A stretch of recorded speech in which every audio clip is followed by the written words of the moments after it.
Yo, what up, STOMP Wrestling fam? So, we got another one for you guys, and this is kind of somewhat of a hot topic, but we wanted to bring it to your attention anyway. So, sit back, relax, and most importantly, shut your mouth and listen.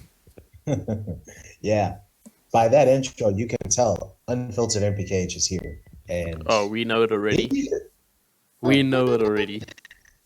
oh, yes, and he is not a happy chap about a certain MJF turning babyface, or turning babyface, as I like to say it. So I got the boy with me, Mr. No Days Off, Mr. WrestleDrop, and let's discuss. How would you feel about MJF being a babyface? To be honest, like I said off camera, I don't really care. I think he's bluffing us. I think I don't understand why they would do it in the first place. Why he would bluff us. Why he would act face and then turn heel, especially against Moxley. I don't Mm, understand it. It's not like I would understand it if Moxley was not really over, and then people would turn on Moxley and on MJF. So if it was, say, for example, I don't know, a face Chris Jericho, people would be able to turn on Chris and then cheer for MJF. And then the switch happens at Full Gear. Just an example, but that's not going to happen at Moxley. So I don't get it, mm, but I'm not too phased about it either. But I know you aren't happy. So yeah. I'm just going to sit here, let you take the reins on this one, and basically just keep you from getting us demonetized.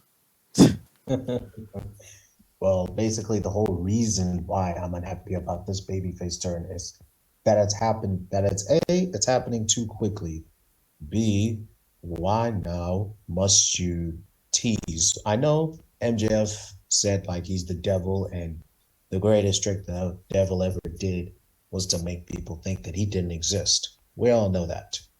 And MJF is kind of doing a good job conning us, including me, because oh my days, I'm just not ready for an MJF babyface right now, especially with him having some conflictions with his new stable, the firm, who we don't really see on a regular day-to-day basis on TV. We literally only see them when they attack somebody. Mhm. We'll That's the only see time we see them.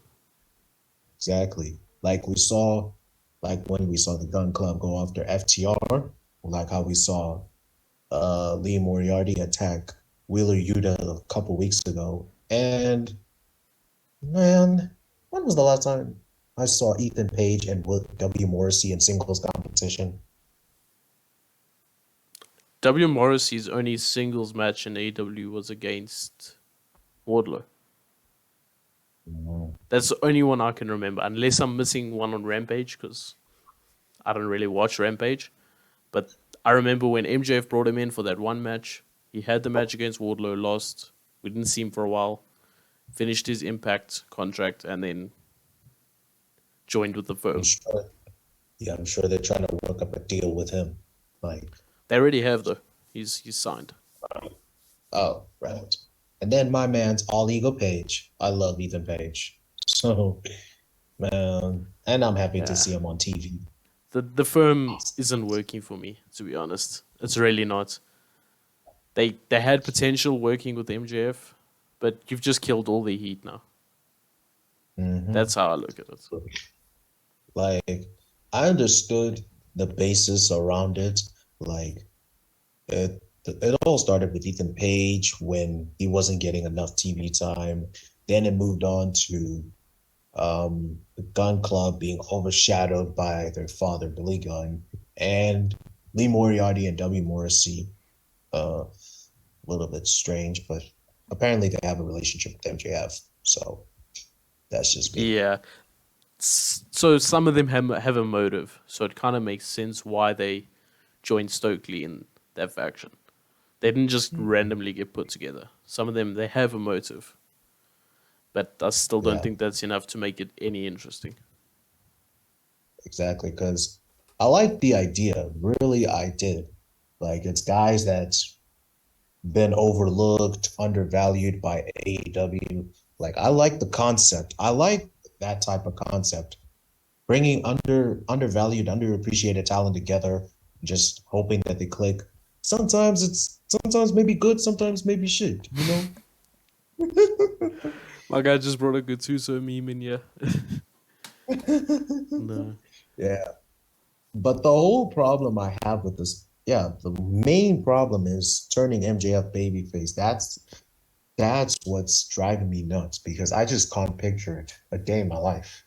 The closest I can Yeah. think of him as a babyface was like October, November 2019 when he was aside Cody Rhodes, then turned on him at Full Gear when he lost. Do you think they're trying to remember that Punk promo? We obviously all remember that Punk promo where he like reeled us in as a face and then obviously turned on Punk in that same now. I wouldn't say turned on him, but he flipped the switch again. Do you think they're trying to recapture that? But When he won just the ROH title in no, 05. no, no, no. I'm talking about MJF. When MJF had that promo with Punk, where he was telling him how much of a fan he was, this and that, and it was very babyface orientated. And then went for the hug, and then do you remember what I'm talking about? Oh, yes. Okay, Also, that's another time I classify him as a face. that's what I'm That saying. too. So do you think they're trying to recapture that magic Yeah. of But the trying to do only the way I bait and can switch? Yeah, the only way I can see it happening is if, and this is a big if, a big emphasis on the if. What if this, and yes, I know this is a this is a trick by MJF. What if him and William Regal are secretly working together? I could That's see the it. only way I see it. William Regal and MJF, you know, they've had they've They've got I don't history. know. Yeah, they've got history They've got with each history. other. And we saw with that beautiful promo lost 2 weeks ago. Mhm. Yeah, your boy loves that promo, by the way. I don't So blame you. I don't blame you. Yeah, it would make sense because why else would they really have that promo? Like, in mm, all honesty, why else would they have had that promo other than to provide a bit of context, give like a human side to MJF, and give a reason, or not a reason, show us that William Regal once appreciated or saw the potential in MJF. So that relationship is still there. So I could see something happening with them too. yeah, I can definitely see it. The way I see it is, okay, I see it as a typical world championship match. Referee bump, both men are down after beating the fuck out of each other. Like, how about this? Have the firm come out and then they just attack both men. Oh wait, no, attack Moxley and then have the Blackpool Combat Club save Moxley. And then once both factions are beaten down and out, I say, here comes William Regal to, to go for the little heel turn. He gives MJF the brass knucks. Oh wait, no. Before he does that, MJF would use the diamond ring to knock Moxley out, but then no, William Regal would pull his arm out and take the ring out I was and say, thinking the exact same thing. I was just about to and interrupt you and then say the same thing. Hand and him then the he brass. give him the brass knocks. MJF knocks out Moxley, and then they wake up the ref. 1, 2, 3. MJF is your new world heavyweight champion. And this fantasy booking is legit what I'm thinking of. Because remember how we tried fantasy booking Moxley versus Danielson, but then that didn't happen. So please make this happen. Make me believe that MJF is the true devil himself. Yeah, Make me yeah. believe that. See, I was gonna say MJF puts the ring on. He's gonna go for Moxley. Somehow the ring falls off and falls out the ring. I don't know, however it happens. And then William Regal standing over the ring. Ref bump, hands him the brass knuckles, hits him with the brass knuckles. I was gonna say literally a similar thing to you. Oh, that would be So so we, cold. we, That we would were be on the the same coldest wavelength. finish. Yep. That would be the coldest finish in wrestling. Yeah, Because yeah. we saw, and we saw a similar finish to that when We saw it at AEW Revolution between Punk and MJF. Wardlow hands Punk the ring, knocks MJF out, and gets the win. Yeah, yeah. Look, does MJF need William Regal though? Mm, Are they going to get in the way of each other talking? That's my question. Is William Regal a better fit for someone else? I mean, when I look at somebody like William Regal, I think sure he can work with somebody that's not gifted on the microphone like Claudio, like Wheeler Yuta, Daniel Garcia, all those guys. But having him with MJF, it kind of reminds me of CM Punk and Paul Heyman, really. Two I guess good, so.